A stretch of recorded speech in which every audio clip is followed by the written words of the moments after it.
guys, I'm OFW Forever Love. Ayan. Ngayon, bago tayo mag-proceed sa aking topic ngayon, kung sino pang hindi nakasubscribe sa aking channel, ayan, mag-subscribe na kayo guys. I-kalimbang nyo ang aking kampana or i-click the bell button para sa sunod ko pang mga video na ma-notify ko kayo. Ito yung topic natin ay tungkol ito sa OFW. Ayan. Kung sino pang gusto or may interest na magpunta ng ibang bansa, ayan, ito ang ating tip kung paano. Kasi sa mga baguhan pa, sa hindi pa nakakaalam ko ano ang sitwasyon sa labas ng ating bansa, kasi sigurado ako nga ang iba interesado pero mayroong kaba. Ayan. At mayroon namang iba na hindi interesado pero no choice sila dahil sa kanilang pamilya, kaya sugod sila. Ayan. Kasi katulad ko, ako, hindi rin ako noon interesado magpunta ng ibang bansa dahil sa ating nababalitaan na nangyayari sa mga OFW sa ibang bansa na hindi ito nirespeto ng ibang lahi. Ayan. At hindi lang yan, sinasaktan sila kasi ang iba namang ibang lahi, ang iba naman nagsisilos ang mga madam sa katulong. Yan, kaya sinasaktan. Kaya guys, kung anong sinasabi ng mga madam, yun ang susundin ninyo, kasi kung susundin niyo ang inyong kalooban, ang mangyayari sa inyo doon, masasaktan talaga kayo. Before tayo magpunta dyan sa ganyang ito ang una nyong maranasan sa abroad. Pagdating nyo doon ay kaba, kasi naisip nyo, sino ba ang aking amo? Kasi hindi na nakikita ng personal, di ba? At lalo na kung kayo ay pagdating na doon sa sa ibang bansa, hindi niyo alam paano dapat ninyong gagawin. Pero huwag kayong mag-alala, may guide pa rin kayo. Pagdating doon sa airport, mayroong susundo sa inyo. Yan. Na para hindi kayo yung kumbaga pa, kusulonggo pa, hindi kayo magtalang. Hindi kayo mawawala. Yun.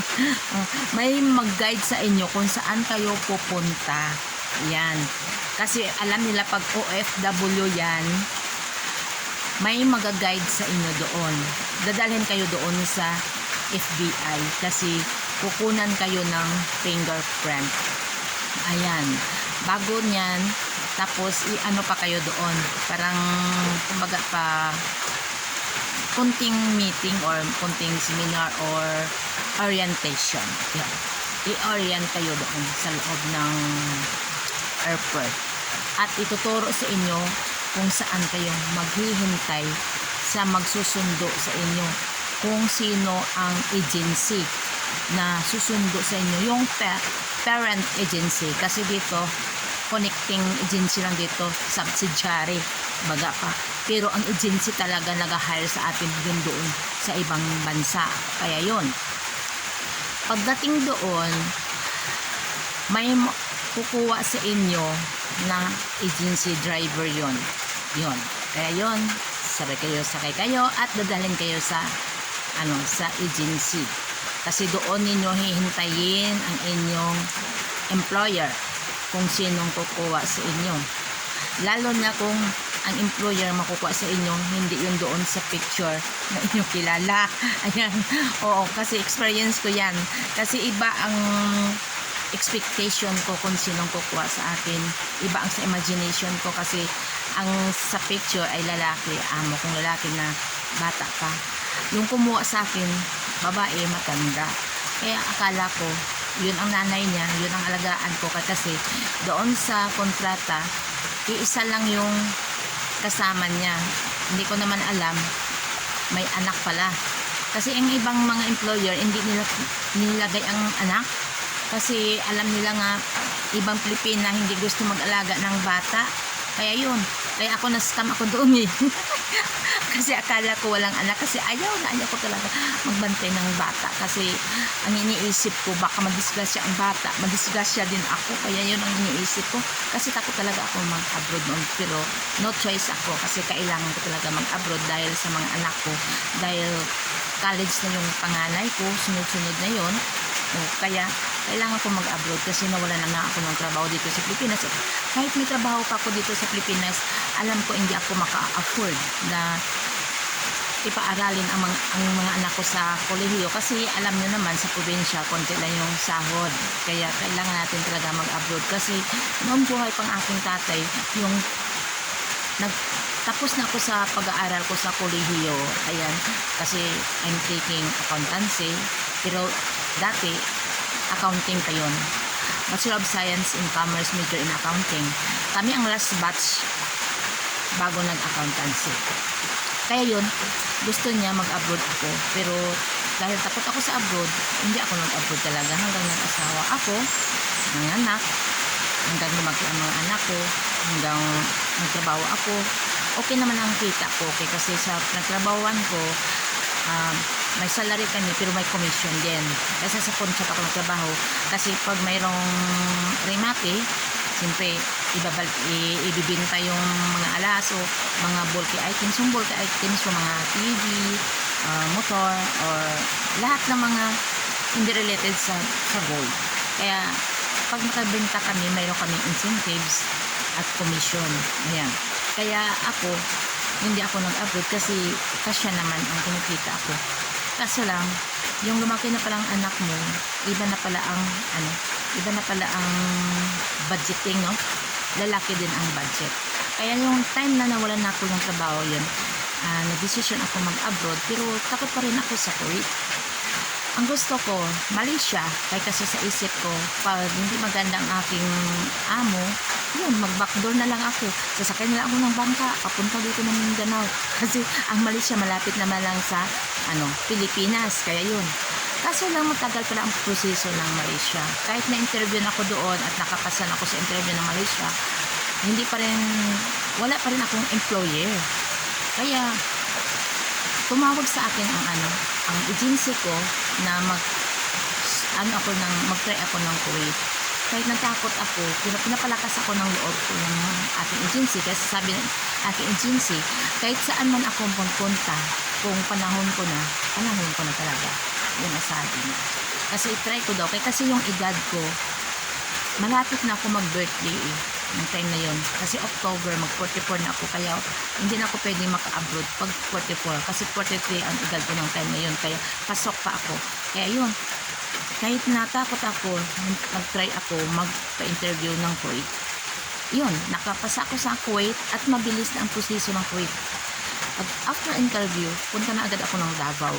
Kasi dito ako sa South Cotabato. Punta ako ng Davao para sa medical. Tapos ang medical, nakapasa ako ng medical, mag-training na agad kami ng PIDOS. Tapos ng PIDOS, nag-train na agad kami ng UWA. Yung mga salita ng Arabic, yun ang sa iyo.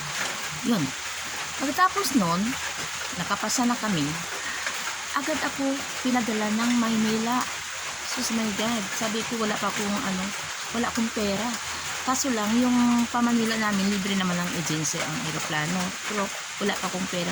Buti na mayroon akong kaibigan na nagsabi sa akin, pag kailangan ko daw ang pera, hihiram lang ko sa kanya. Kaya yun, naghiram ako ng pera. Ngayong gabi, naghiram ako ng pera. Sabi niya, magkano kailangan ko? Sabi ko, 8,000. Agad binigay sa akin ang 8,000 pagka umaga. Flight ko na. Punta na ako ng Jinsan Airport. Yun. Sumakay na ako ng aeroplano, papunta na doon ng Manila. Pero tatlo kami noon sabay. Hindi namin pa alam kung anong Manila, kasi first time ko pumunta ng Manila. Ay, hindi naman first time as in. Kasi grade 6 ako, nakapunta ako ng Manila. Pero, siyempre, hindi ko naman alam yung Manila, kasi bata ako noon. Yung second time ko yun, ito na yung lumaki na ako. So, pumunta kami ng Manila, buti naman tayo mayroong kaming sundo doon. May sundo sa amin. At yun, at punta na kami ng agency. At hindi pa yun natatapos doon. pagpunta namin agency, pupunta pa kami ng opisina sa Malati. Tapos, mayroon pa palang medical doon. Nagme-medical kami doon again. Ayan. At salamat naman sa mga Diyos kay ano naman ako, nakasurvive naman ako sa medical. Wala akong sakit. After ng medical, pumunta na naman kami ng yung training center sa paano mag-arrange ng table, paano maglalaba, paano magluluto, paano maglilinis. Nakalimutan ko ng agency yun, ng government. Basta yun. Alam na, malalaman lang ninyo yun kung ano yun. Ngayon, tapos, pag training doon, i-examan naman kayo, i-examinin kayo kung alam ninyo. Kasi kung hindi nyo alam, hindi kayo makakapasa, hindi kayo mabigyan ng in situ. Para sa in situ yun eh. Nakalimutan ko kasi sige lang, baka malalaman ninyo kasi matanda na tayo, nakakalimutan natin ang anong agency yun. Yun. Nakapasa naman tayo.